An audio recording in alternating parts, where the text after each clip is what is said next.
Hey guys, tonight we step into a world where the nights are longer than your patience with a broken Wi-Fi signal. Imagine you are in a drafty wattle and daub cottage, the roof dripping with frost, and your toes already plotting mutiny against the rest of your body. The air bites sharper than a sarcastic remark from your neighbor, and survival is not guaranteed. You probably will not survive this if you go in unprepared. So pay attention closely. This was the everyday reality for medieval peasants who had to figure out ways to endure the bitter cold with little more than straw, smoke, and each other. So, before you get comfortable, take a moment to like the video and subscribe, but only if you genuinely enjoy what I do here. And if you are cozy under a modern duvet instead of a heap of questionable straw, let me know your location and the local time in the comments below. Now, dim the lights, and let's ease into tonight's journey together. You trudge across the earthen floor, breath puffing invisible clouds as you try to convince yourself that waking up at dawn was worth it. Dawn in winter is a sluggish thing, late to rise, but the cold always beats it there. The thatched roof above your head is stiff with frost, brittle like old bones, and every draft finds its way through the cracks in the timber frame. You pull your patched tunic closer and try to recall whether last night's fire still smoulders beneath the ashes. If it is gone, your day begins with the unromantic task of begging a neighbor for a hot ember medieval borrowing at its most desperate. A mainstream fact worth holding close is that cottages like yours were built with a single open hearth in the middle. No chimney, just a hole in the roof if you were lucky. Smoke filled the room like a stubborn guest, and although it left you coughing and squinting, that smoky haze also insulated the rafters, making them less inviting to rot. Historians still argue whether peasants preferred this accidental insulation, or whether they simply accepted it with resigned wheezing. Either way, when the frost crawled inside like an uninvited relative, smoke was one of your better friends. The morning cold is a bully, and the bed you left behind was hardly a safe haven. You remember sinking into a straw mattress, the tick lumpy from years of use, and pulling over you not one quilt but every scrap of cloth and fur in the household. Some nights you even slept in your day clothes, boots nearby in case you needed to dash out. And yes, that straw bed had its own quirks. Quirky enough, in fact, that people sometimes found live hedgehogs or mice nested in the stuffing. Imagine rolling over and discovering that your mattress squeaks back suddenly. The cold seems the least of your problems. The cottage itself is no palace. Walls of mud and stick hold back wind only so much, and the roof leaks in winter when snow begins to melt. You might shuffle to the doorway, tug the leather curtain aside, and peek at the world beyond. Fields white with frost, livestock huddled and steaming, the village pond glazed in brittle ice. There are no heated floors here, no glass windows, and certainly no thermostat. The best insulation you have is human companionship, and the word privacy has not yet made it into your dictionary. The truth is that nights are worse than mornings, but mornings remind you of the gamble you made while falling asleep. Every night is a negotiation with death. Will the fire hold? Will your children's warmth be enough? Will your blankets keep out the drafts? Your survival is stitched together from habit and hope, not central heating. And yet, there is humor in this struggle. You might joke that the rooster is the only one warm enough to crow on time, perched near the hearth, smug in his feathers while you shiver. Stepping back inside, you see your household stirring. Someone pokes the ashes to coax a flame. Another stumbles out with a pot to fetch water that will freeze again in minutes. You rub your hands, numb and red, and know that the long medieval winter will not pity you. But you have strategies, ancient and practical, some ingenious, and some just plain odd. As the day begins, so too does our long walk through the cold, where each night tests both resilience and creativity. For now, you settle back onto the edge of your straw mattress, grateful to have awakened at all. The hearth still whispers faint orange at the center of the room, but calling it warmth is like calling a single candle a forest fire. You crouch close, rubbing your palms over it, daring the flames to leap higher. Medieval peasants lived with this fragile glow as their anchor, the hearth both kitchen and life insurance. If it died overnight, the cold crept in and claimed the cottage. One mainstream fact is that families often kept a bed of embers alive by covering them with ash before sleep, a technique known as banking the fire. This ash blanket preserved the coals, and with a morning puff of breath and dry twig, you could coax life back into them. You lean forward, smoke stinging your eyes, coughing into your sleeve. The air is thick, the roof hole too small to pull the smoke out effectively, and yet you accept it, because without the hearth you are just a popsicle wrapped in linen. You may be thinking, why not just build a bigger fire? But here lies the trick.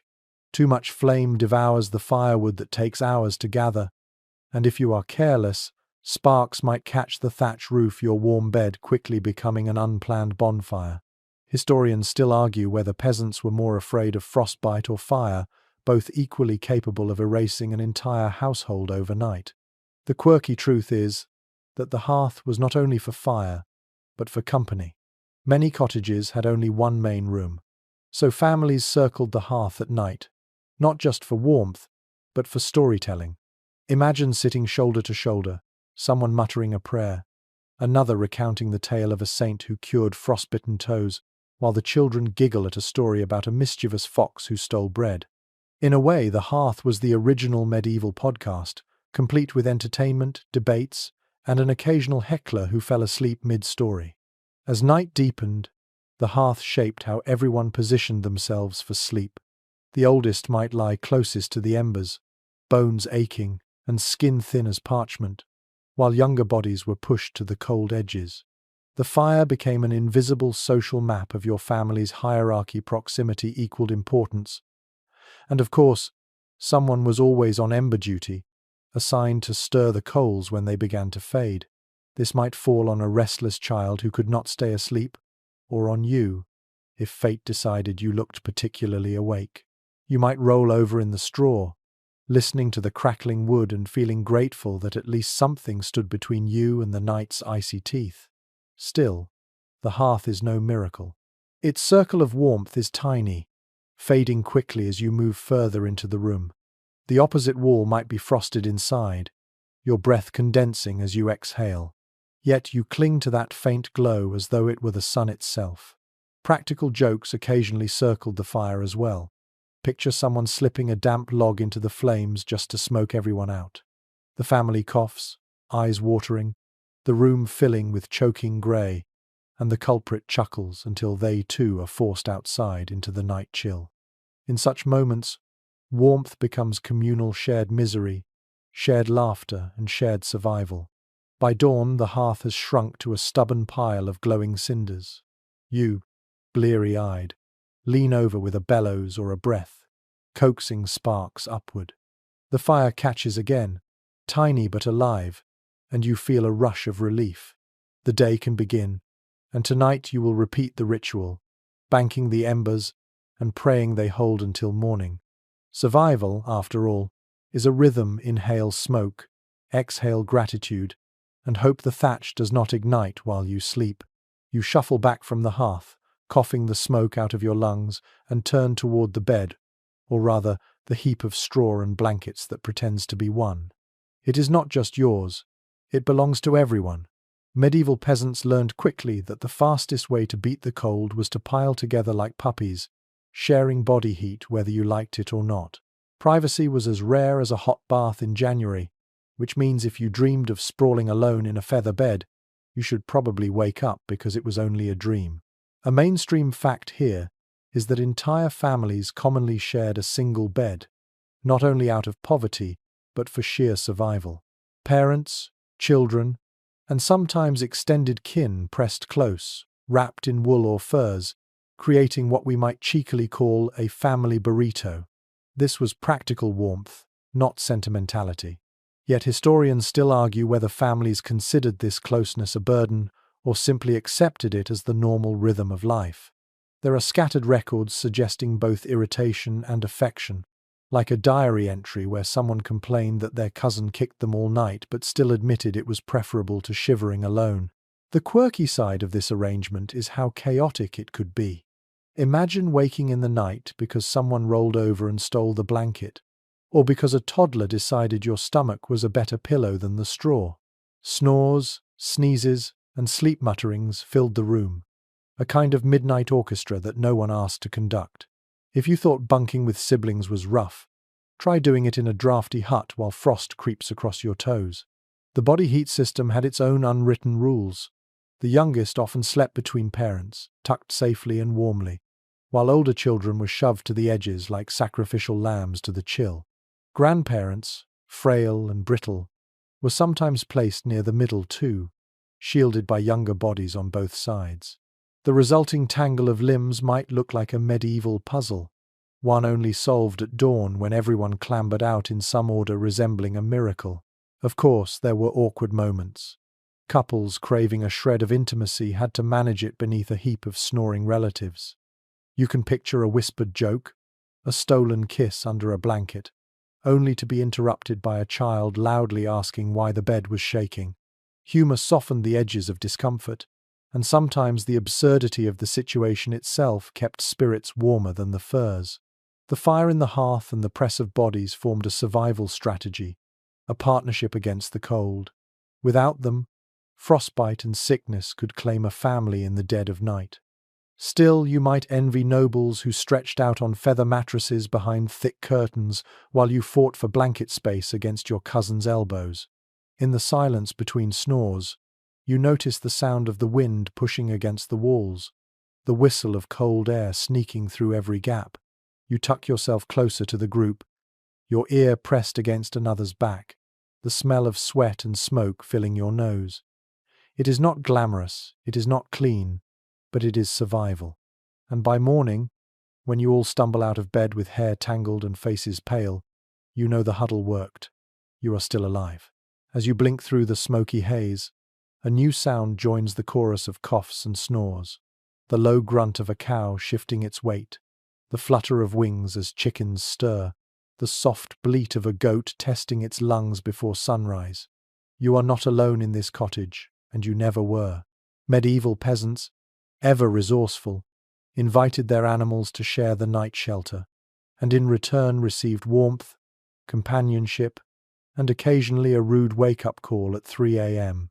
A mainstream fact is that many peasant homes doubled as barns, with livestock living under the same roof. It was not laziness, but necessity. The animals produced body heat like tiny furnaces, raising the room's temperature by several degrees. A cow could act like a medieval radiator, exhaling clouds of warm breath that mingled with your own. Chickens roosted high on rafters, dropping more than feathers into your sleeping arrangements, while pigs rooted noisily near the hearth. Historians still argue whether this cohabitation was considered a hardship or a blessing, but surviving winter often outweighed the inconvenience of a goat chewing on your blanket. The quirky side of this arrangement is just how messy it was. Imagine trying to drift into slumber while a chicken repeatedly hops onto your straw tick, pecking at crumbs from supper, or waking up to find that the family pig decided your boots made a fine pillow. The line between pet, tool, and housemate blurred until you no longer questioned why your bedmate sometimes clucked. And let us not forget the smells, smoke, sweat, straw, and now manure. Your cottage was less cozy chalet and more barnyard rave, yet humour seeped into the chaos. You might laugh when a goat bleated at exactly the same moment your uncle snored, creating an accidental duet. Children often delighted in cuddling chickens like dolls, their warm feathers soft against cold hands. Practical jokes were inevitable too. Someone might nudge you awake, whispering that a goose was staring at you, only for you to discover, to your horror, that it was true. There was logic behind the madness. Animals were safer indoors, protected from wolves, thieves, or the harsh wind. Their body heat reduced the firewood you needed, and their presence offered a sense of security, though it came at the price of fleas and lice freely commuting between species. Still, a louse is easier to tolerate when the alternative is frostbite. In the stillness before dawn, the mixed choir of humans and animals produced its own rustic lullaby. Grunts, snores, pecks, and the occasional fart, none of it pleasant, but all of it proof of life. And that was the point. The warmth of many bodies, human or beast, joined forces to hold back the lethal cold. So when you roll over in the straw, pressing closer to your family while the cow sighs heavily nearby, you realize that this patchwork household of flesh and fur is not chaos at all. It is survival's orchestra, playing through the longest nights until the sun rises again. You tug at the frayed edge of your blanket and realize that layering is not just fashion, it is survival. In a world where central heating is a fantasy and even a roaring hearth cannot chase away every draft, peasants learn to armor themselves against the night one rag at a time. The strategy was simple. Pile it on, whether it was wool, linen, patched leather, or something scavenged from a neighbor who owed you a favor. Every layer counted, even if it made you look like a walking laundry basket. A mainstream fact is that wool was the bedrock of medieval warmth. It was everywhere on your body, on your bed, even sometimes hung against the wall to block drafts. Wool breathes, insulates, and if you spill stew on it, it holds the smell for months. Beneath the wool came linen, softer but thinner, sometimes acting as undergarments or sheets. Wealthier peasants might own fur-lined cloaks or thick mantles, but for most, survival meant stacking whatever you could find, even if it was threadbare.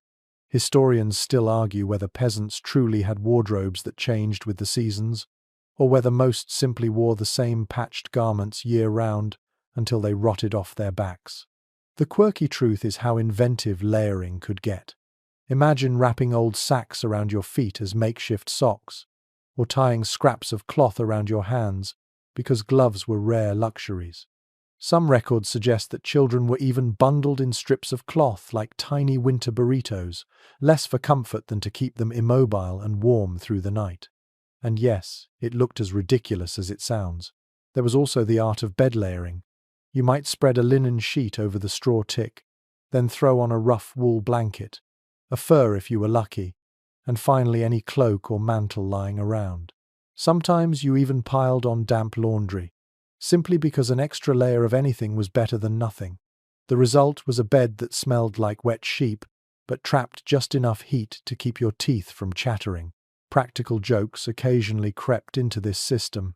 A sibling might sneak an extra scratchy sack into your pile, so that you squirmed and itched all night.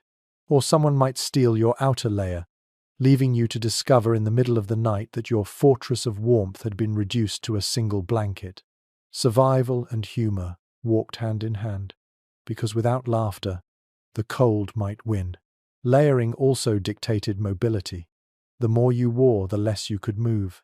Imagine trying to roll over with 4 tunics, 2 cloaks, and a pair of wool hose that itch like a swarm of ants. You may have survived the cold, but you looked like an overstuffed sausage and slept like a log pinned under rocks. Yet peasants accepted this trade-off, because immobility was better than hypothermia. By morning, shedding the layers became a small victory.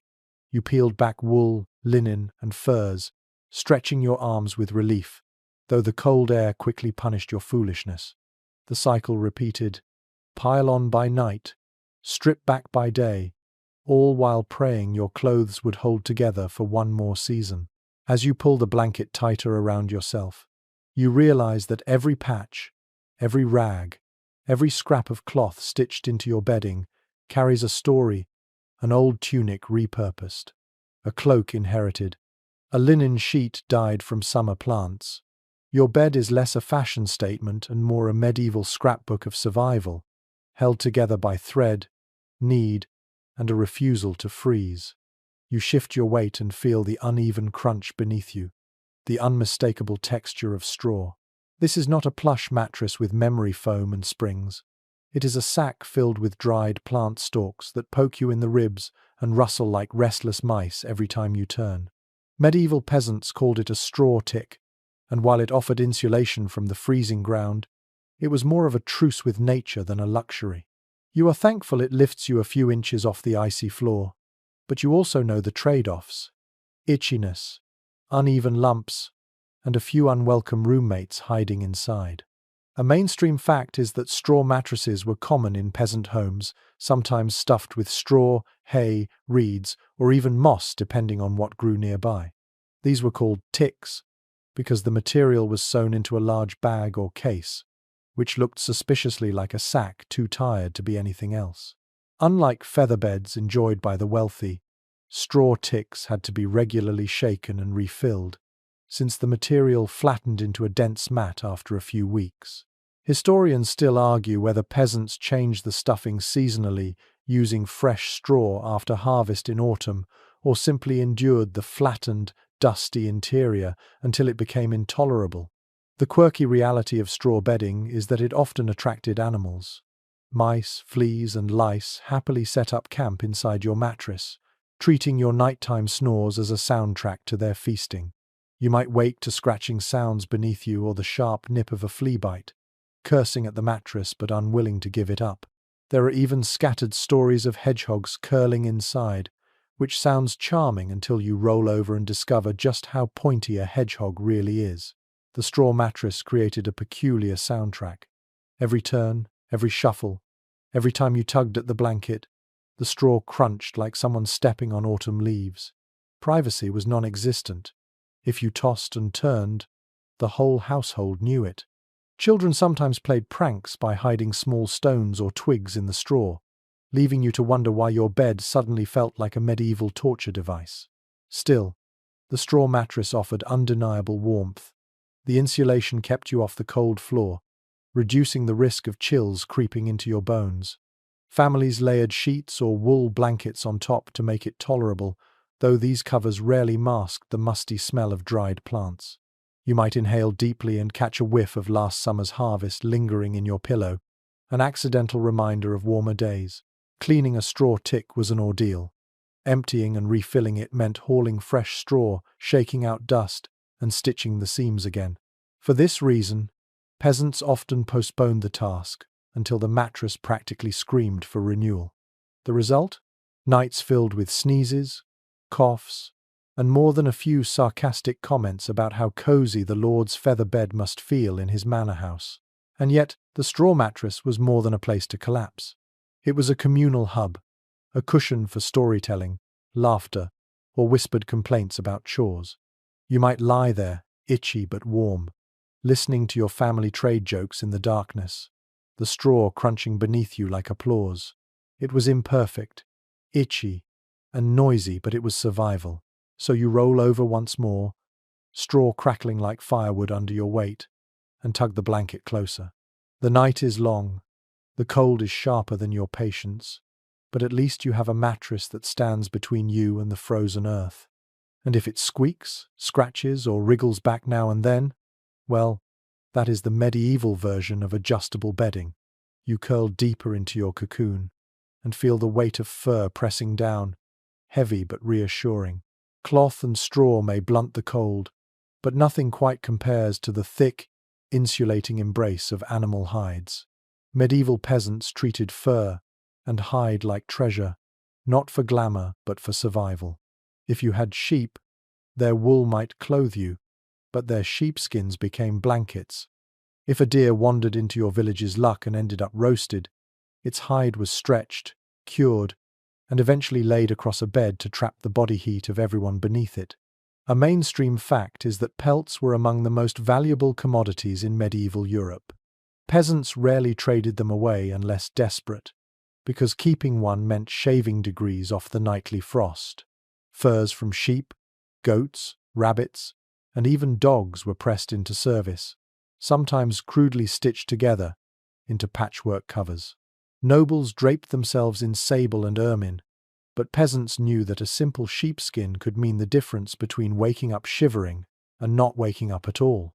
Historians still argue whether peasants truly slept with an abundance of fur or whether many simply made do with ragged hides passed down for years, worn thin but still functional. The quirky side of fur bedding was its personality. A pelt might shed, covering your nose and mouth with loose hairs while you tried to breathe. Or it might carry a faint, lingering scent of the animal it once belonged to, sometimes musky, sometimes downright barnyard. Imagine trying to fall asleep under a blanket that smells like your goat still wants to chew cud. And yet, you pulled it close anyway, because warmth was worth the inconvenience. Hides could be surprisingly versatile. Spread across the floor, they blocked drafts crawling up through the boards. draped over shoulders. They became cloaks by day. At night, layered atop straw mattresses, they trapped heat so effectively that you sometimes woke sweating, even as frost covered the walls. Children often wriggled beneath them until only their noses poked out, giggling when the fur tickled their faces. Of course, humor found its way into fur covers too. Someone might shake out a hide dramatically before bedtime, releasing a cloud of dust that made everyone sneeze. Or a sibling might drape a heavy pelt over you while you were half asleep, pretending you had been buried by an avalanche of sheep. These jokes lightened the mood, though they often ended in scolding and more sneezing. There were superstitions as well. Some peasants whispered that certain hides carried protective powers: wolf skins against nightmares, bear pelts against illness. Whether true or not, the belief itself brought comfort, wrapping not only your body but your mind in a shield against the night. So you stretch beneath the weight of your fur blanket, listening to the muffled snores of your family. Outside, frost gnaws at the earth, but inside, the hides form a fortress, a warm echo of the animals that once roamed. You may itch, you may sneeze, and you may smell faintly of barnyard, but you are not freezing, and in this world, that is a victory. You blink into the dim room and notice that one bed is not just a mattress but a stage, curtained off with thick fabric to trap warmth. These are bed curtains, not the silk-draped luxuries of lords but sturdy wool or heavy linen panels that turned a simple straw tick into a snug microclimate. Peasants may not have owned carved four-poster beds, yet even a few hanging cloths nailed to beams could transform a freezing draught into a tolerable cocoon. Privacy was rare, but in this case, privacy meant survival.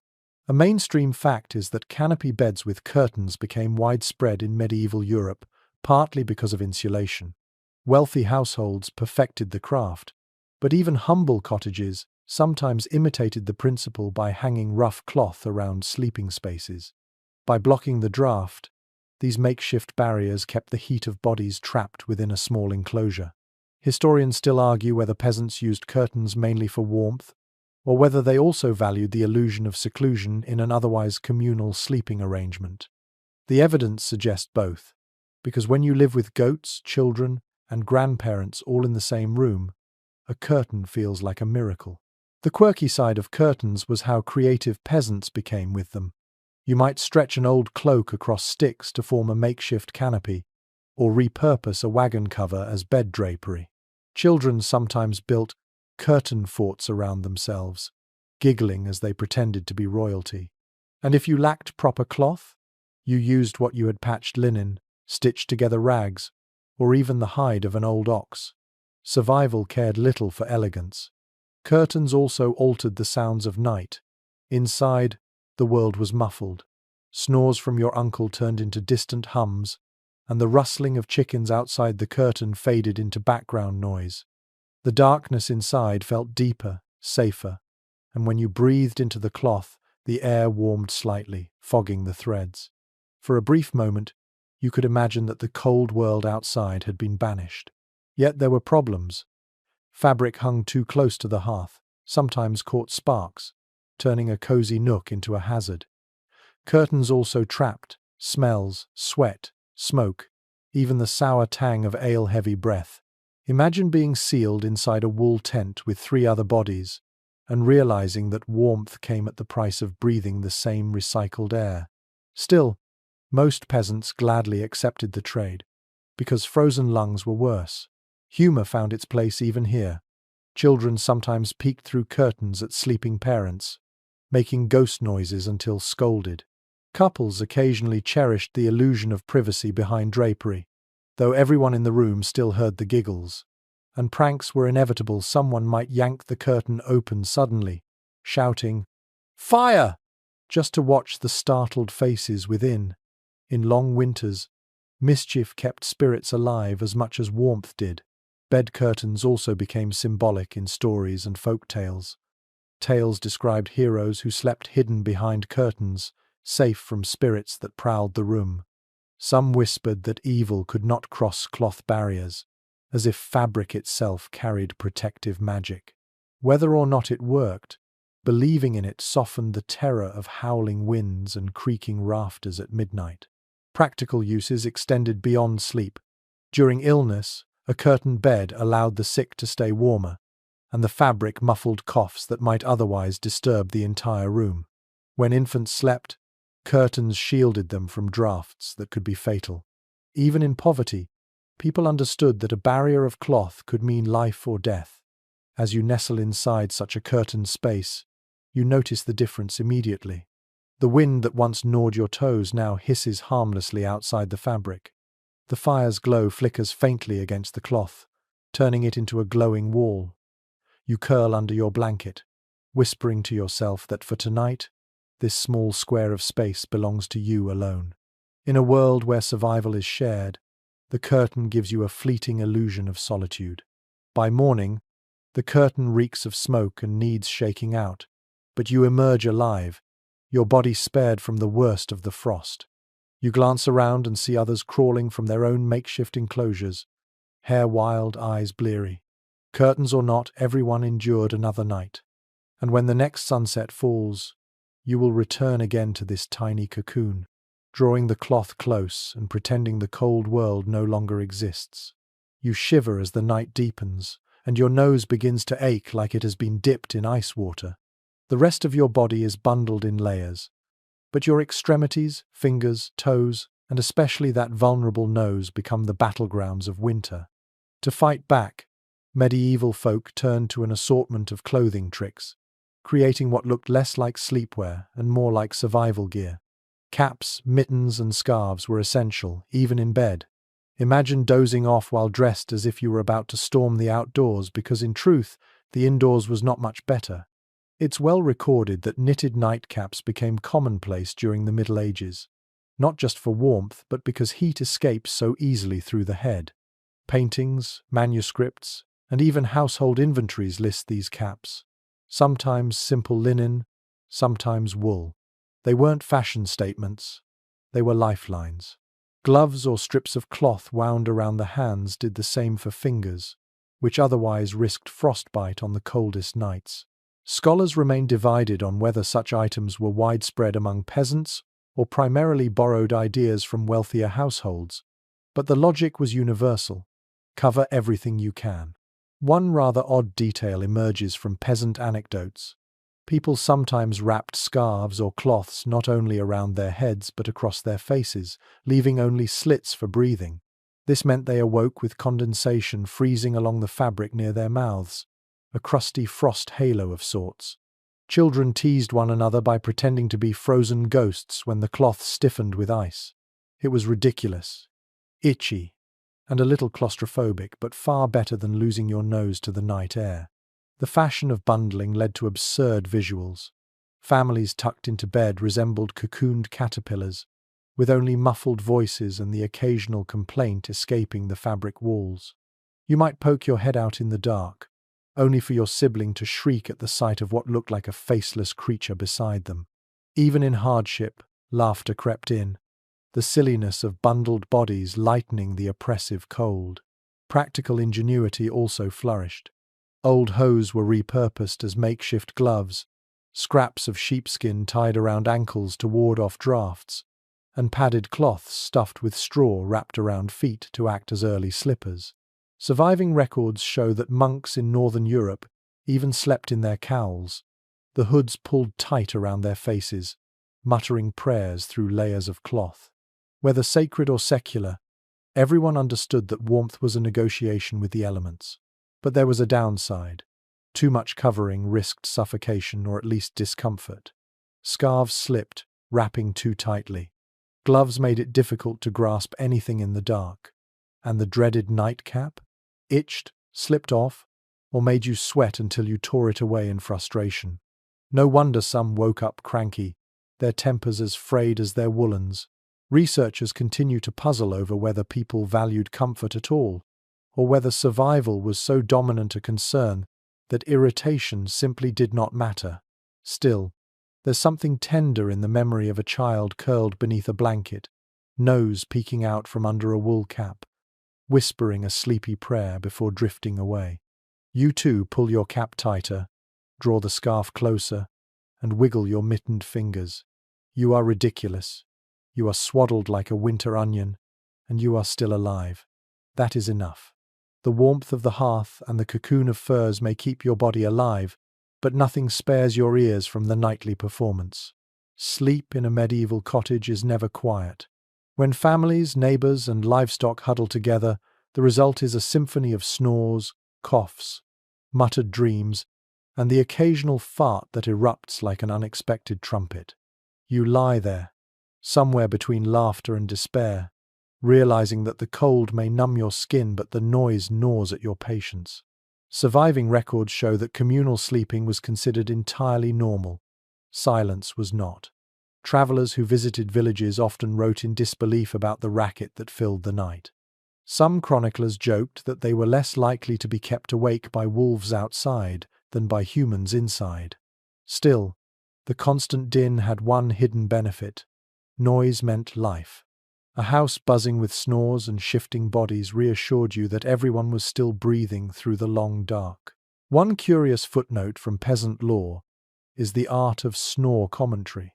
Families made games out of comparing the sounds. Uncle's rumble was called the blacksmith's bellows, while a child's high-pitched whistle was dubbed the mouse in the rafters.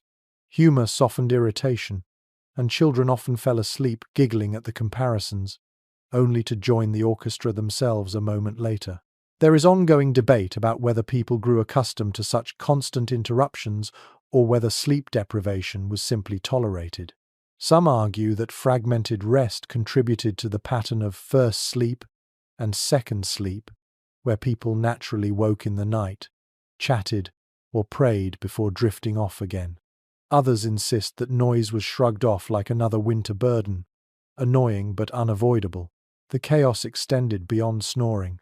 Imagine a restless sleeper elbowing you in the ribs, or a child kicking in the straw while dreaming of chasing geese. Someone coughs violently, and everyone groans in unison, praying it isn't the start of another illness.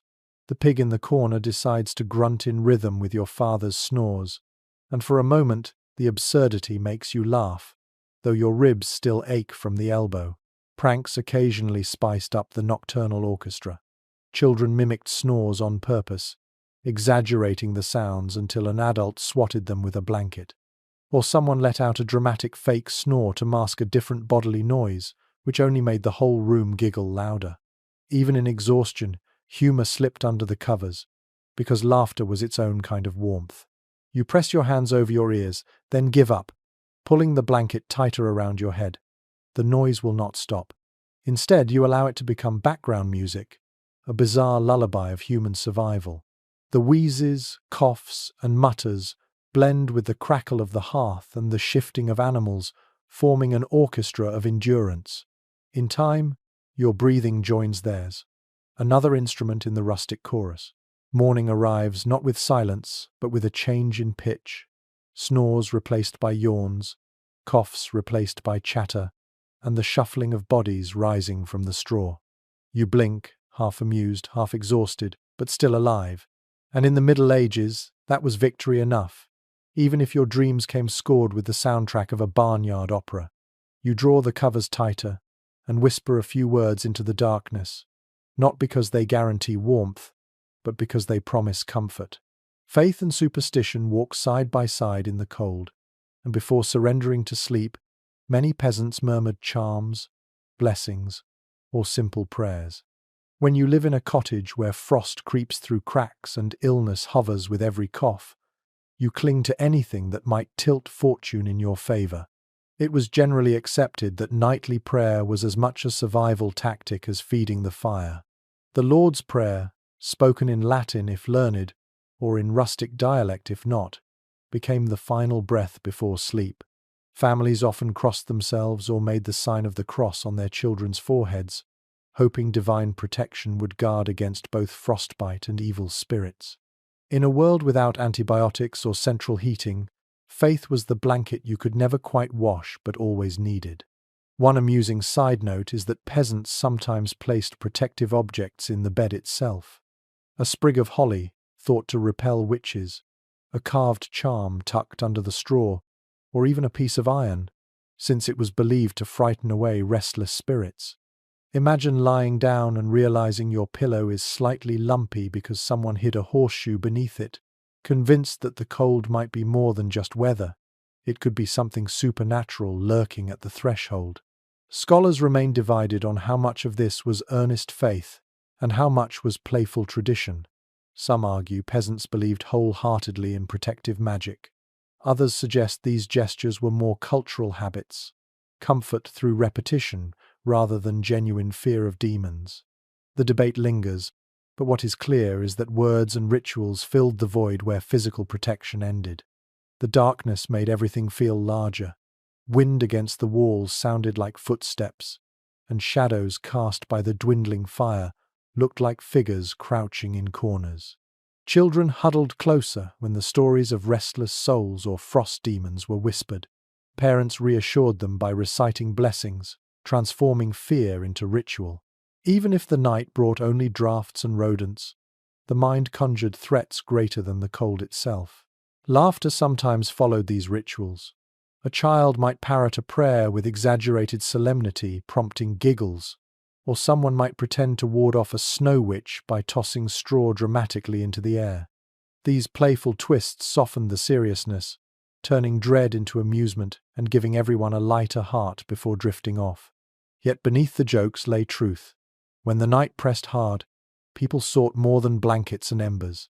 They sought assurance. As you whisper your own prayer, hands clasped beneath the furs, you feel a strange warmth, perhaps faith, perhaps imagination. Outside, frost tightens its grip, but inside, words and charms knit a fragile but comforting shield around your family. And in that moment, you believe it is enough to see you through until morning. The cottage grows still, prayers finished, blankets arranged, and then someone passes around a mug, not water too plain and often unsafe, but ale, beer, or a little mead if fortune smiled that season. Drinking before bed was not a luxury. It was routine. Alcohol warmed your stomach, loosened your mood, and made the freezing night a little more tolerable.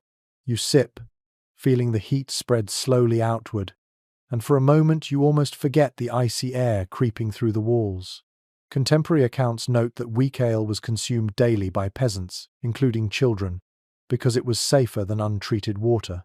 By evening, families often shared a stronger brew, something with more kick to it, before bedding down. Monasteries brewed gallons of the stuff, and villagers bought or bartered for their share. Beer and mead not only provided calories, but dulled the sharp edge of winter nights. Researchers continue to discuss whether peasants truly viewed this as medicine, or simply embraced it as habit. But either way, the mug was as much a nightly ritual as banking the fire. Here's the part that sounds unbelievable. Some peasants swore by drinking hot-spiced ale before sleep, believing it prevented chills and warded off evil dreams. Recipes varied nutmeg or cinnamon if trade allowed, or simply a dash of honey for sweetness. Imagine sipping something warm and fragrant in a drafty hut, pretending for a moment you belonged to nobility. Then, of course, you spill some on your blanket, and the illusion collapses. There were drawbacks, of course. A belly warmed by ale often led to a bladder that protested in the middle of the night. Crawling out of bed into freezing air to fumble with a chamber pot was punishment enough to make you question whether the drink had been worth it.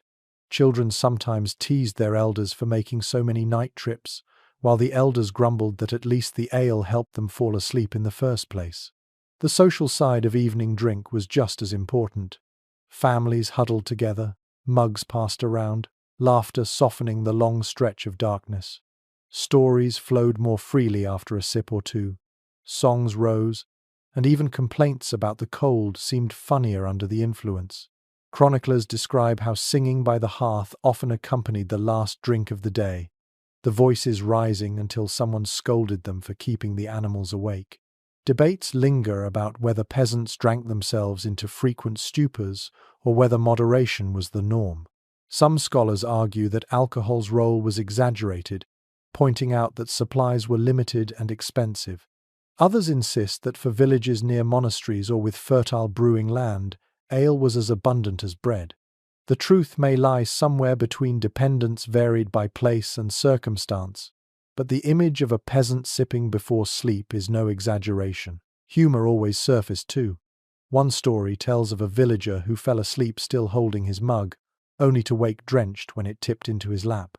Children laughed for days, calling him Sir Spillage.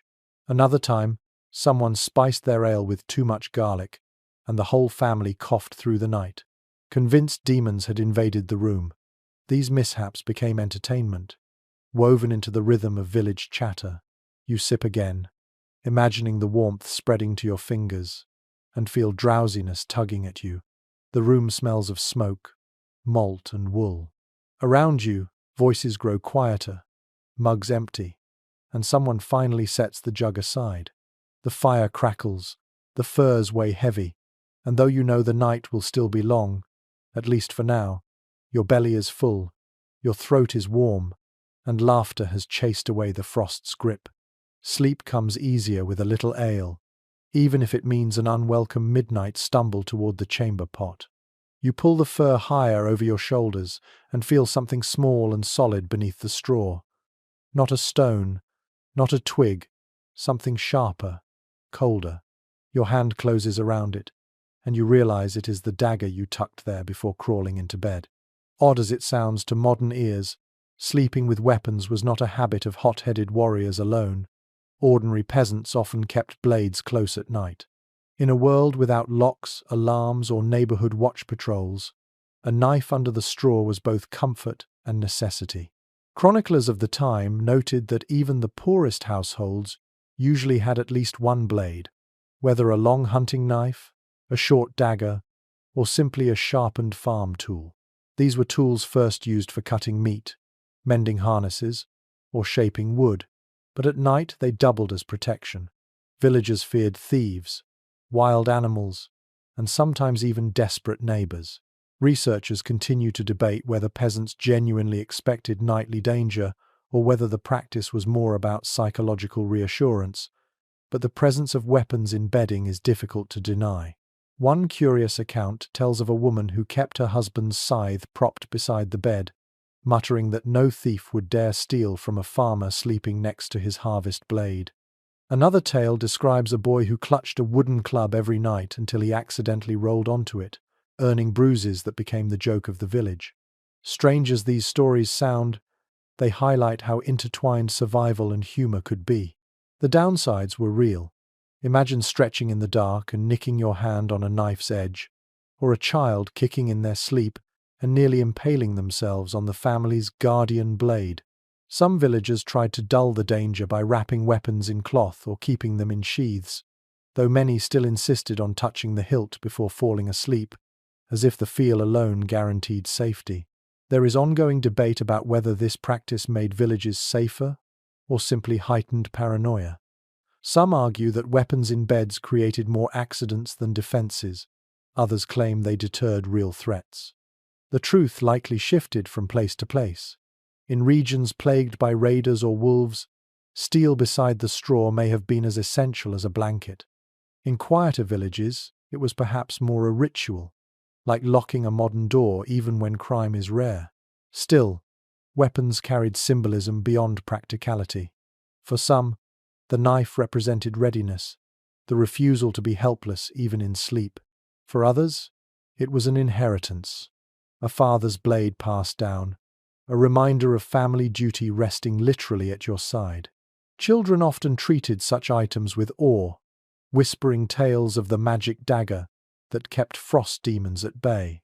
Whether born of fear or fancy, the presence of cold metal under warm blankets shaped nightly routines. Humor, of course, was never far away. A brother might hide another's dagger and replace it with a wooden spoon, only for the sleeper to awaken brandishing cutlery at an imagined foe. Laughter followed, though not always forgiveness. Or someone might declare proudly in the morning that their weapon had kept the wolves at bay, when in truth no wolf had come within miles. These little jokes lightened the heavy air of constant vigilance. As you lie back, your hand resting on the hilt beneath the straw, you recognize the paradox. The blade is uncomfortable, even risky, yet its presence calms you. Outside, the night howls with wind and possibility. Inside, you breathe a little easier, convinced that if something comes through the door, you will not face it empty-handed. Whether illusion or reality, that small dagger offers the warmth of reassurance, an invisible blanket of steel that accompanies you into uneasy dreams. The night never stays still for long. As the embers die low, the cold creeps closer, and suddenly someone stirs, shifting spots near the hearth. It was a quiet but vital system in many cottages, rotating through the warmest places so that no one froze entirely. Think of it as medieval musical chairs, except the prize wasn't fun, it was survival. It was generally accepted that families organized their sleeping arrangements in layers, the innermost ring by the hearth, and the unlucky outer rim pressed against icy walls. Those near the fire often grew uncomfortably hot, while those furthest away risked stiff limbs or worse. To balance the misery, bodies rotated positions during the night. Sometimes this happened formally, with parents nudging children awake to swap. Other times it was chaos, half-asleep bodies shuffling and muttering complaints as blankets tangled. One amusing side note comes from village tales where a child feigned sleep to avoid moving, only to be dragged across the floor by exasperated siblings. Another describes a grandmother who insisted she should always stay closest to the fire because her bones sang louder than anyone else's when chilled. Whether true or exaggerated, these stories reveal how negotiation and humor kept families from quarreling too bitterly in the dark. Researchers remain divided on how common this rotation truly was. Some argue it became routine in colder regions, where frostbite was a genuine threat. Others suggest most peasants were simply too exhausted to coordinate such shuffles, and whoever collapsed first kept their spot until morning. The lack of written rules leaves us with speculation, but oral traditions hint that fairness often outweighed laziness. The practical hazards were clear. Moving bodies at night risked stepping on someone's hand, spilling a chamber pot, or knocking over firewood. In cramped cottages, a single shuffle could jolt everyone awake. Yet the trade-off mattered.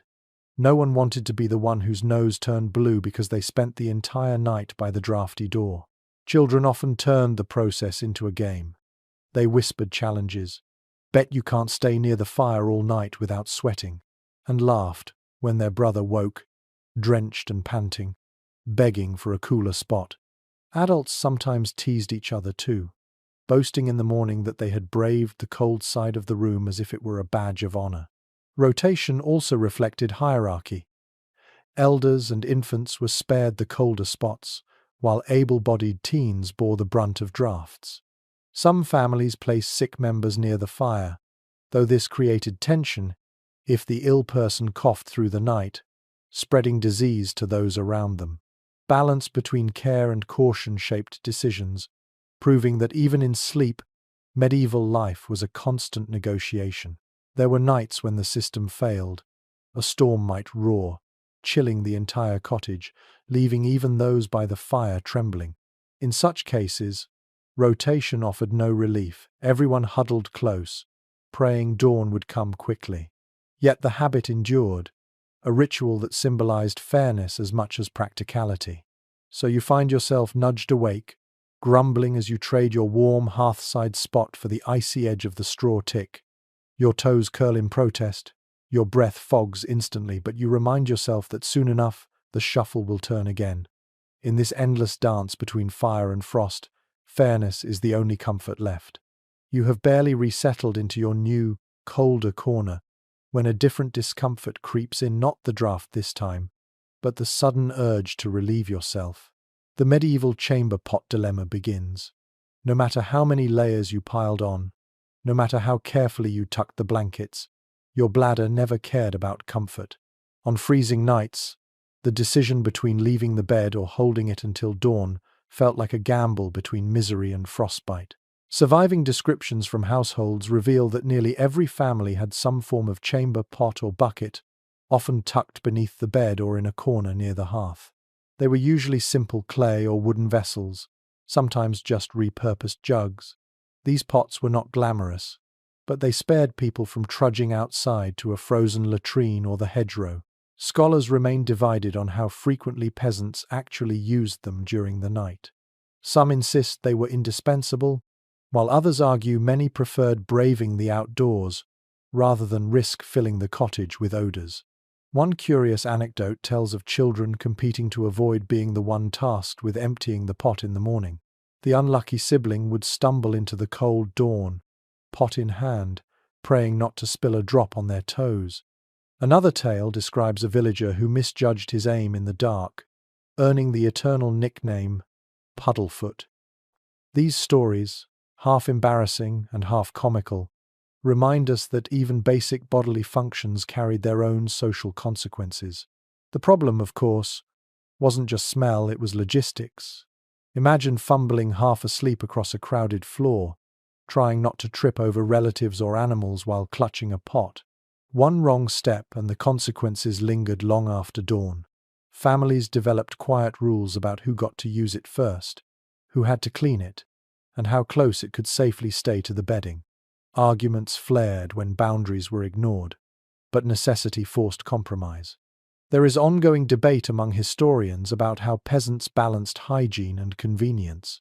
Some point to the spread of illness in crowded homes as evidence that chamber pots were overused and undercleaned. Others counter that villagers were pragmatic, emptying them daily and scrubbing with ashes or sand. Whatever the case, the smell of ammonia mingling with smoke and straw was a familiar part of winter nights, endured because the alternative meant venturing barefoot into a frozen world. Humor softened the disgust. Families teased one another about winning the chamber lottery, and jokes about who snored loudest or who used the pot most often filled early mornings. Children sometimes banged lids or made ridiculous noises to disguise their business, prompting giggles even as parents groaned. Survival demanded flexibility, but laughter kept spirits from freezing harder than the ground outside. You shift under the covers, considering your options. The fire is faint, the air bitter, and the pot waits nearby. You hold your breath, crawl gingerly across the straw, and pray the floor remains steady beneath your feet. When you return to bed, the cold feels sharper than before, but relief outweighs regret. In the grand battle between body and frost, even the humble chamber pot plays its part. The faint glow of the hearth is almost gone, but a different kind of light flickers in the darkness. A candle stub, its wick trembling, sputters against the chill air. You stare at it with mixed gratitude and suspicion. It offers a soft halo that pushes shadows back, yet it also brings danger. Medieval peasants relied on candles, rushlights, and oil lamps for their nighttime glow, but every flame inside a wooden, straw-filled cottage was both blessing and curse. One detail widely acknowledged is that rushlights were the cheapest and most common form of lighting for ordinary people. These were simple reeds, dipped in animal fat, burning dimly and unevenly, often producing more smoke than flame. Candles of beeswax gave steadier light and far less soot, but they were expensive, often reserved for churches and noble homes. Tallow candles, made from animal fat, sat in the middle, affordable yet smoky, filling rooms with an odor that lingered on clothing and bedding. Historians still puzzle over how often peasants could actually afford candles versus making do with a single rushlight for the entire household. One rather odd note from village lore mentions people snuffing their rushlight in a potato or lump of clay to keep the smell down. Others simply endured, joking that the smoke kept away flies even in winter, when there were none. Children sometimes played with candle drippings, shaping them into little figurines before being scolded for wasting precious light. Imagine drifting to sleep with these wax creatures lined up like tiny guardians near your bed. Of course, flames carried hazards beyond soot. Sparks might leap from the hearth onto straw, or a candle placed too near a curtain could turn the whole bed into an inferno. There are records of villages losing entire rows of cottages because one family forgot to snuff a light. It is no wonder parents barked reminders every night, repeating them with the same urgency as prayers. Cover the fire, pinch the candle, or the cold will be the least of our worries. There is ongoing debate about whether peasants preferred sleeping in near-total darkness or whether a single ember or candle was left glowing for comfort. Some argue that complete darkness was the norm, conserving fuel and lowering risks. Others believe at least one light lingered, both for safety and for the superstitious belief that evil spirits feared fire. The truth may have varied, shaped by resources, fears, and habit. Despite the risks, light created intimacy. Families gathered around the hearth or a single rushlight to whisper stories, sing softly, or mend clothing one last time before bed. Shadows danced on the walls, turning ordinary moments into strange theatre. A father's silhouette might look like a giant's, while a child's shadow hopping on the straw could make everyone laugh. Even as smoke stung eyes, the light stitched warmth into memory. Practical jokes crept in here too. Someone might sneak up behind another, holding their hand in front of the candle to create monstrous shadows on the wall. Children shrieked, convinced a goblin had entered the room, before laughter broke the spell. Or a sibling might tilt the rushlight deliberately, making it sputter and threatening to plunge everyone into darkness. These antics annoyed the weary, but in long winters, mischief was its own spark. As you watch the candle stub gutter, you realize how fragile its glow is. The smoke coils upward, blending with the haze from the hearth. Your nose fills with the acrid mix of tallow and soot. Your eyes water, yet you still feel reluctant to let it go. That tiny flame feels like a companion against the heavy dark. When it finally dies, leaving only the crackle of settling wood and the breath of sleeping bodies, you pull the blanket tighter and close your eyes. The dark is absolute, but you hold the memory of that flicker inside, a fragile warmth carried into dreams.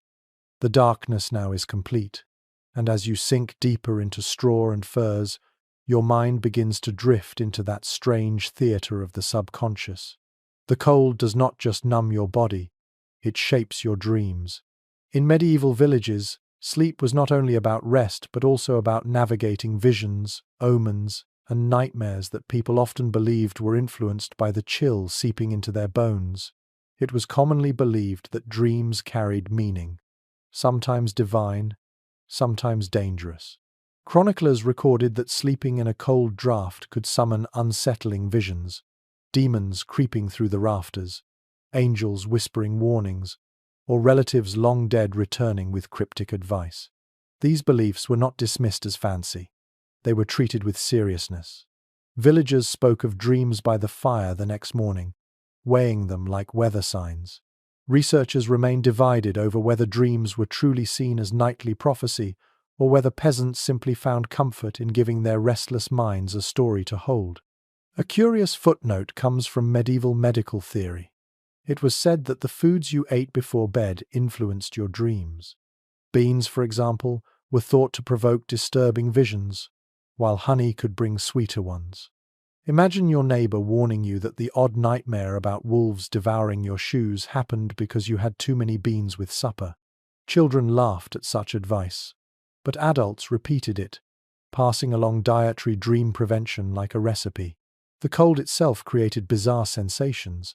Sleeping under thin blankets while frost seeped through the walls often produced what we now call hypnagogic hallucinations, half dream, half reality. People swore they saw figures standing in corners, heard footsteps circling the bed, or felt the weight of invisible hands pressing down on their chests. In modern terms, it was sleep paralysis intensified by freezing drafts, but to a medieval peasant, it was proof of restless spirits or nightly visitations. Debates among historians continue over how peasants interpreted these nocturnal terrors. Some suggest they were dismissed as tricks of the mind, mere cold dreams. Others argue that communities wove them into folklore, reinforcing belief in witches, demons, or wandering souls. The persistence of such stories in village records suggests they mattered, shaping how people spoke of their nights long after dawn broke. Despite the fear, dreams also carried humor. Children woke insisting they had ridden pigs through the sky or stolen bread from giants, and families laughed together at breakfast. Adults sometimes exaggerated their visions for comic effect, turning nightmare into entertainment. A farmer might claim he dreamt of a chicken laying a golden egg, only to add that it cracked and spilled stew instead. These jokes softened the edge of fear, reminding everyone that not every dream was an omen of doom. In quieter moments, dreams gave peasants a chance to escape their world. Visions of warm fields, summer harvests, or feasts filled the mind, offering relief from nights that were otherwise harsh and monotonous. Even if frost still clung to your toes, your imagination carried you somewhere softer. That contrast between the misery of the body and the richness of the mind was one of the few luxuries a peasant could afford. You close your eyes again, half expecting the draught to conjure its own phantom. The straw shifts beneath you, the fur tickles your chin, and your mind begins its wandering. Whether you dream of angels, demons, or simply hot stew, you know that tomorrow it will become another tale, whispered by the hearth. And so the night becomes a canvas, painted by cold, hunger, and hope, each vision both burden and balm. The embers glow faintly and your breath drifts in visible clouds. But what truly keeps the cold at bay is not the fire or the furs. It is the warmth of the smallest bodies pressed against you. Children were not only cherished for their laughter and future labor. In winter nights, they became living heaters. Their natural warmth, their constant fidgeting, even their tendency to roll across the bed like restless puppies, all contributed to the household's fight against frost. Contemporary observers noted that infants and young children were usually placed in the middle of the family bed, cushioned on both sides by parents or older siblings. This protected them from drafts and, just as importantly, spread their warmth outward. A baby in the crook of a mother's arm or a toddler nestled against a grandparent could make the difference between a tolerable night and a freezing ordeal. Scholars continue to debate whether this arrangement was primarily about safety for the child or survival for the whole family. The evidence suggests it was both. One curious detail that surfaces in village anecdotes is that children were sometimes jokingly called little stoves. Parents teased that they gave off more heat than the hearth. Some households even assigned specific warming duties, with younger children placed deliberately next to frailer elders, their wriggling bodies acting as shields against the night air. Imagine being told your job, as a 7-year-old, was not fetching water or tending geese, but simply existing as a human blanket. Of course, it was not without complications. Children kicked, squirmed, and occasionally wet the bedding, which only made everyone colder and grumpier. Families took it in stride, layering extra cloth beneath the youngest sleepers. Complaints were common: siblings moaning about an elbow in the ribs or a foot pressed against their neck, but laughter often followed, because misery shared was still better than misery alone. Medical theories of the era even incorporated children's warmth. Some medieval healers wrote that the heat of youth could balance the cold humours of age. Whether or not villagers read medical tracts, the idea was lived out nightly as grandmothers clung to grandsons for warmth, and infants shielded fathers from frost. It was a practical demonstration of interdependence, a literal passing of heat from one generation to another. Humour surrounded the practice too. Morning chatter often included jokes about who hogged the little stoves during the night or which child kicked the hardest. Children sometimes boasted that they had kept the whole family alive, puffing out their chests like miniature heroes. Parents encouraged this bravado because pride made the discomfort easier to endure. There is ongoing debate about whether such sleeping patterns carried risks, particularly of suffocation for infants. Some argue that constant closeness to adults and heavy bedding was hazardous, while others insist that instinct, experience, and careful arrangement made it safe. What is certain is that countless families trusted the warmth of their children enough to bet survival on it, night after night. As you lie half awake, you feel a small hand curl against your side, radiating a surprising amount of heat. The child sighs in sleep, shifting closer, and the fur above you grows warmer. You smile despite the cold. In this cottage, without stoves or insulation, the youngest are not only protected, but protectors. Their warmth is a quiet inheritance, passed freely, ensuring that dawn will come with everyone still breathing. The cottage seems calm, the children snoring softly, the embers fading to a faint red, yet not everyone sleeps. In many households, someone stayed half awake near the door, a quiet guardian against both cold and calamity. This role was rarely glamorous. Being the night watcher meant sacrificing comfort, nodding in and out of drowsy half-sleep while your ears strained at every creak. In a time before locks or lantern posts, vigilance was as important as blankets.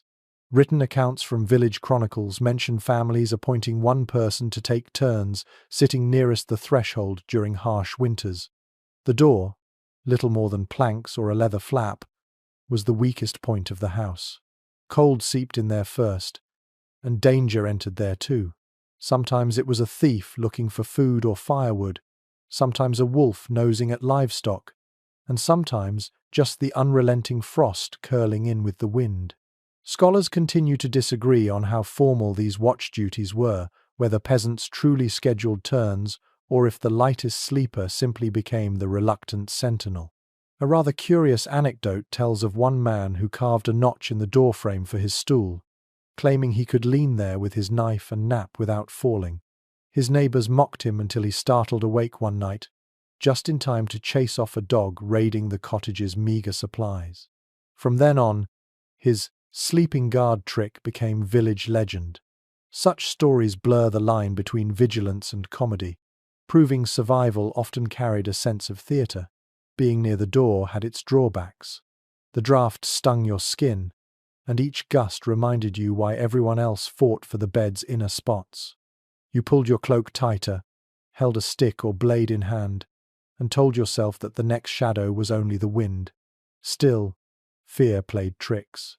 Some watchers swore they heard footsteps circling the house or whispers in the rafters. In daylight, the tales drew laughter, but in the midnight silence, every sound felt like an omen. Debates persist among historians about whether peasants exaggerated these nocturnal dangers. Some argue that wolves and thieves were common enough to justify constant vigilance. Others insist the risk was overblown, that most nights passed uneventfully, and the fear itself was more exhausting than the threats. Yet even if nothing came, the act of keeping watch provided reassurance to families sleeping soundly inside. Humor softened the task when it grew unbearable. Children sometimes dared each other to take the guard seat, only to scamper back to bed shrieking when the door rattled. Adults teased whoever drew the duty, calling them the frost night or wolf bait. Jokes kept spirits up, reminding everyone that the watcher's burden was shared in spirit, if not in body. So you sit now in that place, eyes heavy, ears sharp. The leather flap at the doorway sways slightly, letting in slivers of night air. You grip your makeshift weapon, half daring, half dreading something to test your resolve. The room behind you hums with breath, safe in slumber. You realize your discomfort is their warmth, your wakefulness their rest. And though the cold gnaws your bones, a quiet pride stirs you are the thin line between your family and the dark. The night watcher finally drifts back into the straw, and another sound creeps into the room, knocking at the door, but not from a thief or wolf, just a neighbor asking for shelter. When the cold cut too deep, when embers died and blankets failed, families turned to each other. Borrowed beds, borrowed blankets, and borrowed warmth became acts of survival as much as charity. In the harshest winters, no cottage stood entirely alone. Records from manorial rolls and parish accounts hint at families sharing sleeping space during particularly brutal seasons. A widow might bring her children to a cousin's hearth, or two households might crowd into the largest cottage in the village. One detail widely acknowledged is that kinship ties were reinforced by necessity. Warmth was communal currency. Researchers still debate whether such gatherings were pre-planned for entire winters or improvised only during the worst nights, but oral traditions suggest it was a flexible, living arrangement. A curious example survives from a 14th century chronicle, describing three families cramming into a single room after a snowstorm blocked roads. The chronicler remarked, half admiring, half mocking, that it sounded more like a barn stuffed with sheep than a home. Yet the families survived, and the story passed down as proof that sharing saved lives. Practical challenges abounded. Space was limited, so straw ticks overlapped, and blankets stretched thin. Someone inevitably snored louder than usual. Children squabbled over furs, and animals added their own chorus. Privacy dissolved entirely, and petty irritations brewed. Yet laughter often grew louder than complaints. Neighbors teased each other about who hogged the warmest spot, or who muttered strangest dreams in their sleep. Shared discomfort had its own way of knitting bonds tighter than daylight labor ever could. Debates among historians remain about whether this practice blurred household boundaries. Some argue that frequent co-sleeping encouraged tighter village unity, even fostering unofficial fosterage of children.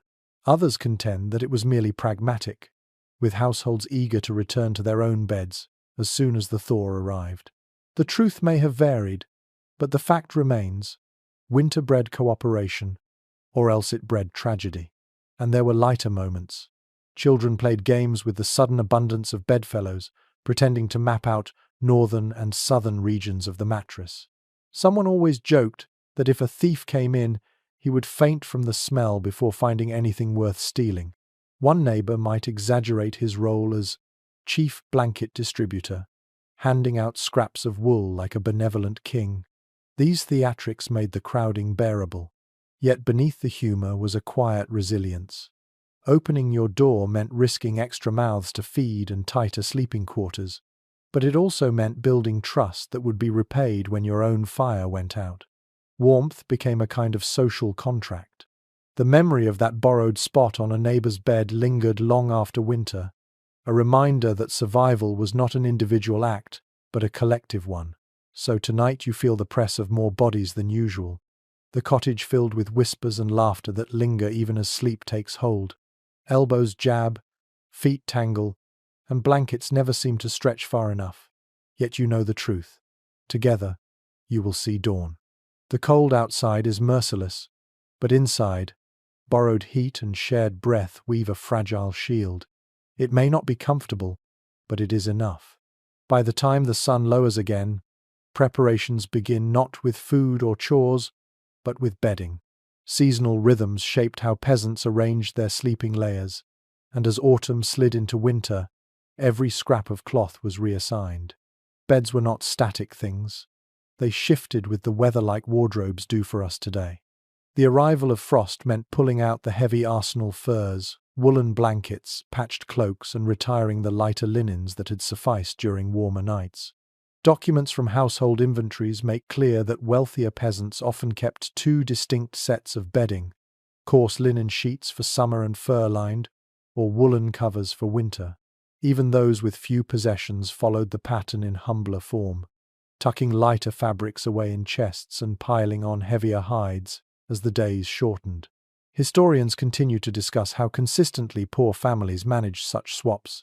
Some argue they had little choice but to use the same materials year-round, while others point to oral traditions describing seasonal changes as carefully observed rituals. One curious custom from northern villages involved shaking out summer bedding publicly, almost like a festival. Families would hang linens in the crisp autumn air, neighbors joking about whose sheets smelled the worst after months of sweat. Children treated it as a game, running through the fluttering cloth, while adults traded gossip about how severe the coming winter might be. It was both chore and social signal. Bedding had turned, and the season had changed. Practicality dictated more than comfort. Wool retained heat even when damp, so it was prized for winter. Fur layers trapped body warmth so effectively that people sometimes woke sweating despite the frost outside. In contrast, linen offered coolness in summer, but became a liability in January. Thus, the seasonal swap was more than preference. It was essential science before science, an instinctive management of fabric properties that peasants learned through trial and error. Scholars remain divided about whether seasonal bedding practices mirrored noble households or developed independently. Nobles documented their changes in detail: embroidered hangings swapped for heavier velvet, silken sheets replaced by fur throws, while peasants left fewer records. Yet the continuity of practice across classes suggests that even in modest cottages, the concept of a bedding cycle was alive. The transition was not always smooth. Some winters came early, catching families unprepared, forcing them to pull out damp, half-mended blankets before they were ready. Others lingered longer than expected, leaving peasants sweltering beneath fur well into spring. Complaints became jokes. Winter stole my linen, or summer forgot the door. Humor softened the frustrations of being at nature's mercy. Pranks accompanied the bedding shifts as well. Children sometimes snuck old, scratchy sacks into the new pile, making their siblings itch all night. Or someone might declare dramatically that their blanket was possessed by summer when it refused to warm them. These antics earned scoldings but also laughter, small rebellions against the relentless cycle of cold and work. As you spread a thick woolen cover across your straw mattress, you feel the symbolic weight of the season settling in. The linens that whispered of warm breezes are folded away, perhaps to return, perhaps to rot before spring.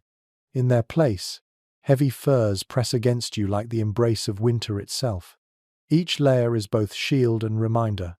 The cold has come, and you must adapt. Tonight, as frost clings to the thatch and the wind gnaws at the shutters, you tuck yourself beneath the new bedding and accept the trade. The world outside may be brutal, but within your layered fortress, you are prepared. You drift into uneasy sleep, but rest in a medieval cottage is rarely continuous. At some point during the long hours, you or someone else in the household must rise for midnight chores. The fire needs tending, the animals need checking, and sometimes leaks or drafts demand immediate attention. Winter nights are not simply endured in stillness. They are punctuated by duty, as if the darkness itself required service. Chroniclers of rural life often noted that households left 1 or 2 logs beside the hearth specifically for night feeding. Fires banked with ash smoldered for hours, but rarely lasted until dawn without help. If flames died completely, reigniting them required sparks, tinder, and sometimes a humiliating trek to borrow embers from a neighbor. To avoid this, someone always stirred the ashes, added fuel, or at least checked the glow. Scholars remain divided about whether such fire tending was rotated formally or whether parents simply nudged awake whichever child looked the most restless. One curious story tells of a boy who forgot to add wood, fell asleep again, and woke to find his parents glaring at him, while a neighbor arrived with a borrowed coal. He spent the next week mocked as cold fingers, a reminder that mistakes left the entire family vulnerable. These little nicknames stuck, turning forgetfulness into social cautionary tales. Tending animals was another midnight interruption. Cows, goats, or pigs housed indoors sometimes grew restless, bleating or shifting noisily. A cow that lay too long in one position risked illness, so someone might rise to prod it gently.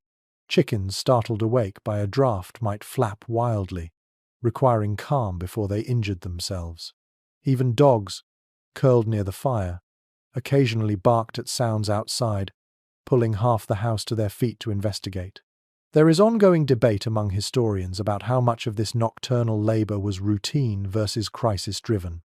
Some argue that peasants expected broken sleep as part of the natural order, a rhythm of waking and dozing. Others suggest that constant interruptions were exhausting, tolerated only when necessary. Either way, evidence points to nights fragmented by responsibility, not the uninterrupted rest modern sleepers expect. The chores themselves sometimes bred humor. A clumsy relative might stumble, scattering firewood, waking everyone with the crash. Children laughed at the sight of their father, muttering curses as he tried to coax sparks from stubborn embers. Or someone might mistake a pig's snuffle for a thief, leaping into action with a knife only to find the culprit wagging a curly tail. These moments of embarrassment lightened the hardship, retold the next morning with chuckles. Practicality demanded other odd rituals too. If snow blew through cracks in the roof, someone had to shake out bedding before it froze solid. If water jugs began to ice over, they were pulled nearer the hearth. Even small leaks or gaps became urgent, because unchecked drafts could turn a tolerable night into a deadly one. In this way, the house itself seemed alive, demanding care, creaking, groaning, insisting it not be abandoned until morning. You rise now, stiff and weary, prodding the hearth with a stick until embers flare brighter. The animals stir, the draught settles, and the room exhales. Crawling back beneath the covers, you accept that your sleep will never be whole. It is pieced together between duties, a patchwork rest, like the patchwork blankets covering you, and as your eyes close once more, you know the night will call again, with another task waiting in the shadows. The chores fade, the embers glow faintly again, and you settle back down. Yet survival is not only measured in warmth, it is also endured in the atmosphere you breathe. In a medieval cottage, the smell itself became part of the bedding, an invisible blanket woven from sweat, smoke, and the pungent traces of close living. You could not escape it, so you embraced it or at least laughed at it. Accounts from visitors to villages often remarked on the thickness of the air inside peasant homes. With animals indoors, a hearth smouldering without chimney, and unwashed bodies crowded together, the room developed a permanent haze of odor. Some observers described it as oppressive, others almost affectionate, claiming it was the smell of life. Scholars still debate whether people grew desensitized to the stench or whether they simply accepted it as unavoidable, but evidence suggests it was part of the nightly landscape as much as the straw mattress itself. A curious note emerges from monastic commentaries. Monks sometimes complained that peasants smelled of smoke and wool more than anything else. Yet peasants themselves occasionally joked that such scents made them warmer. "The stink drives out the frost," one proverb claimed. Children parroted the phrase as they wrinkled their noses, turning discomfort into comedy. There were practical benefits hidden in the haze. Smoke coating the rafters discouraged insects, while layers of sweat and grease on clothes actually added insulation. It may have been unpleasant, but it was effective. Some families even deliberately hung drying fish or meat near the hearth, adding another layer of aroma to the nightly stew of scents.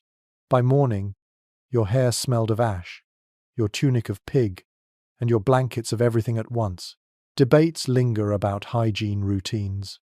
Some argue peasants rarely washed bedding, only airing it out once or twice a year. Others believe periodic cleanings with ash, herbs, or even snow kept fabrics tolerable. Whatever the truth, odors returned quickly in cramped quarters. Even if you bathed a rare luxury the moment you lay down, the scent of the cottage reasserted itself, wrapping you like another fur. Humor flourished amid the fumes. Families teased each other about who smelled the strongest or whose boots carried the most pungent kick. Children pretended to faint dramatically, falling into the straw with exaggerated gags. Adults joked that if robbers entered, they would flee faster from the smell than from any weapon.